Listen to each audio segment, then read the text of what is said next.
Bismillahirrahmanirrahim. Assalamualaikum warahmatullahi wabarakatuh. Selamat datang di ruang kedaulatan rakyat, di mana kebebasan berekspresi tak boleh dibungkam.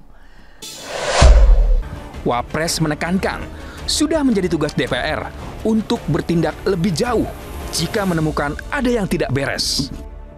Pengawas haji itu DPR, ya saya kira itu menjadi kewenangan DPR. Kalau ketika DPR merasa perlu untuk melakukan investigasi, ya saya kira menjadi kewenangan DPR.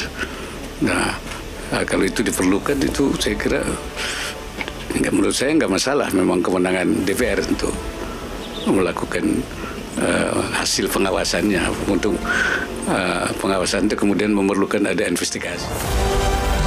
Biaya yang diserahkan jemaah untuk pelaksanaan ibadah haji tahun ini bertambah. Ketua DPR RI, Puan Maharani mengatakan, alasan pembentukan pansus angket haji dikarenakan ada kebijakan yang diduga tidak sesuai dengan amanat ketentuan peraturan perundang-undangan. Pembentukan panitia khusus hak angket pengawasan haji adalah untuk melakukan evaluasi atas kebijakan pemerintah yang berkaitan dengan penyelenggaraan haji dan berdampak luas pada kehidupan masyarakat yang diduga tidak sesuai dengan amanat ketentuan peraturan perundang-undangan. Pansus angket haji ini juga dibentuk untuk memberikan rekomendasi guna meningkatkan kualitas pelayanan haji serta efisiensi dan transparansi dalam pengelolaan dana haji. 2 hari yang lalu, Menteri Agama kita, Gus Yakut, dicecar oleh anggota DPR. Ya, dalam pertemuannya di gedung parlemen. Kita lihat kabar beritanya ya. Dari Gelora News. DPR cecar Yakut, penyampaian pembatalan ibadah haji telan 21 miliar. Penyampaian pembatalan ngabisin 21 miliar. Oke, tahan dulu. Kita simak berita lengkapnya ya. Anggota Komisi 8 DPR RI Ahmad menyoroti anggaran diseminasi atau penyampaian informasi tentang pembatalan keberangkatan haji di tahun 2021 yang mencapai 21 miliar. Penasaran dengan rinciannya sih kalau saya. Apa aja itu isinya? Ia mempertanyakan urgensi pengalokasian dana sebesar itu hanya untuk sosialisasi terkait ibadah tersebut.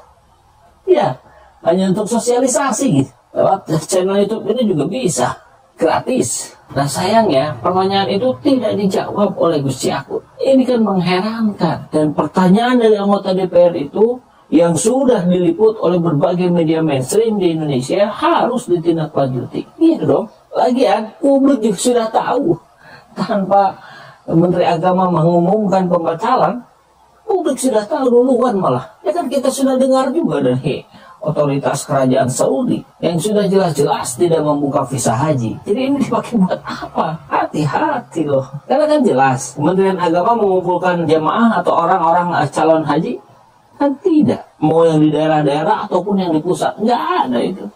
Informasi hanya kita terima melalui saluran-saluran yang seperti biasa saja. Iya kan? Ya kita tahulah, dana haji itu kan luar biasa besar dan rawan penyimpangan. Maka tentu kami, rakyat jelata, akan memantau ini terus. Jangan main-main dengan dana umat. Kita masih ingat ketika ada isu bahwa dana haji akan dipakai infrastruktur. Goncang kan? Apalagi ini. Kalau buat Gus Yakut itu kecil, 21 miliar, apalagi pembandingnya oleh para koruptor yang triliunan, ya mungkin memang kecil. Tapi bandingkan dengan orang-orang yang mengumpulkan uang untuk naik haji itu sampai puluhan tahun. Sangat berarti. Digunakanlah logika rakyat jelata. Lagi pula, kalau teridentifikasi atau patut diduga ada tindak pidana korupsi di dalamnya, tentu ini nggak bisa main-main. Pertanggungjawabannya ke umat, ke Allah, uang rakyat. Apalagi kalau soal korupsi, sebetulnya nggak berbicara besar kecil. Ini harus ditelusuri. Panggil Menteri Agamanya oleh KPK, oleh polisi atau oleh siapapun lah yang berwenang. Periksa. Ini jelas-jelas merugikan jamaah.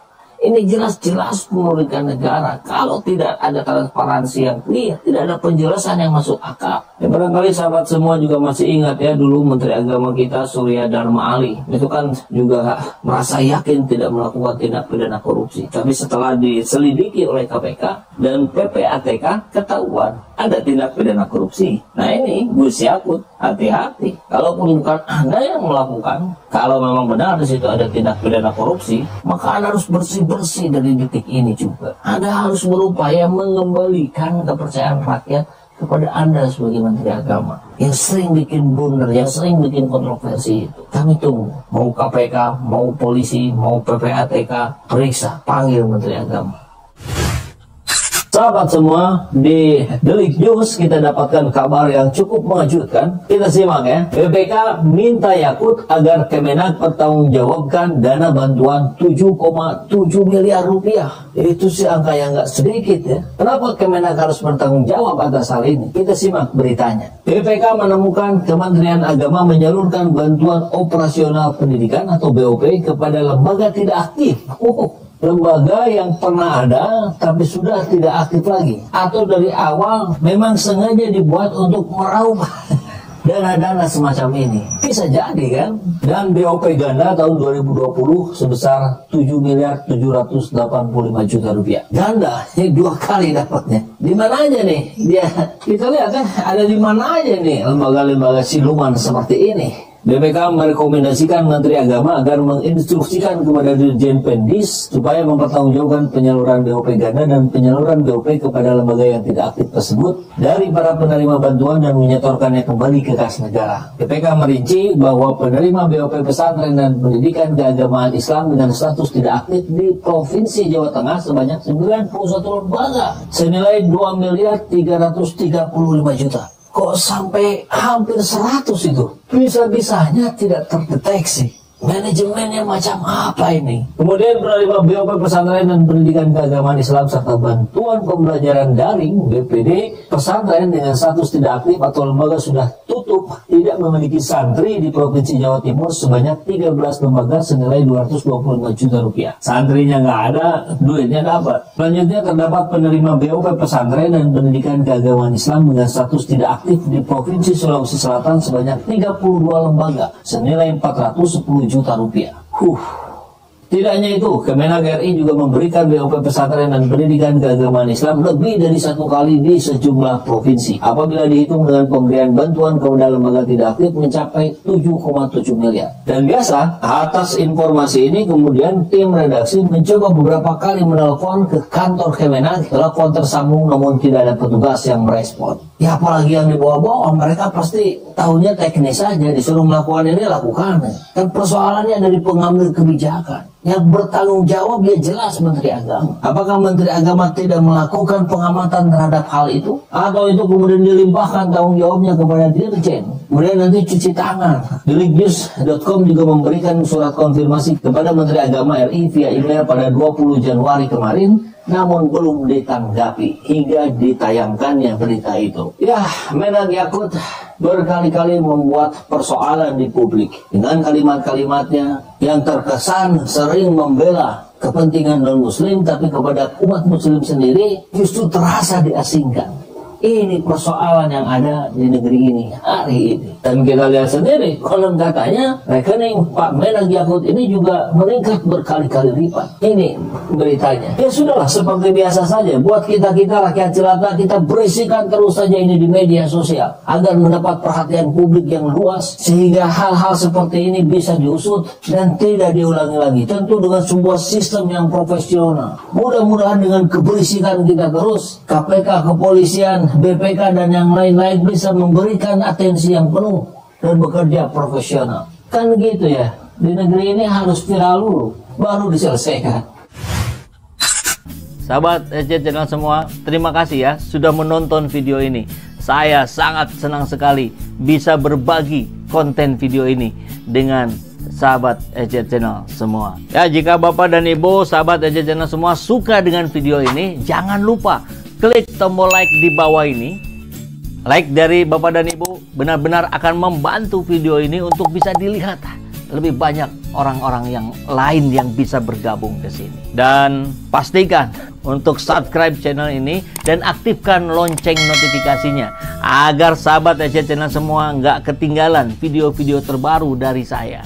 Saya juga ingin tahu pendapat sahabat EC Channel semua. Jangan ragu, tinggalkan komentar di bawah.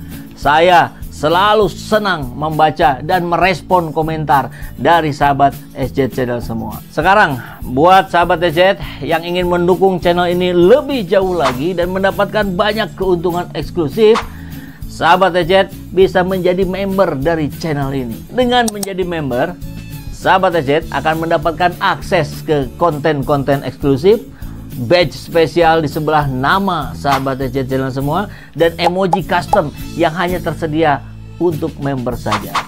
Selama live streaming, sahabat SJ bisa gunakan super chat, super sticker untuk membuat pesan-pesan yang dibuat jadi lebih mudah kelihatan, dan kita bisa berinteraksi dengan lebih dekat.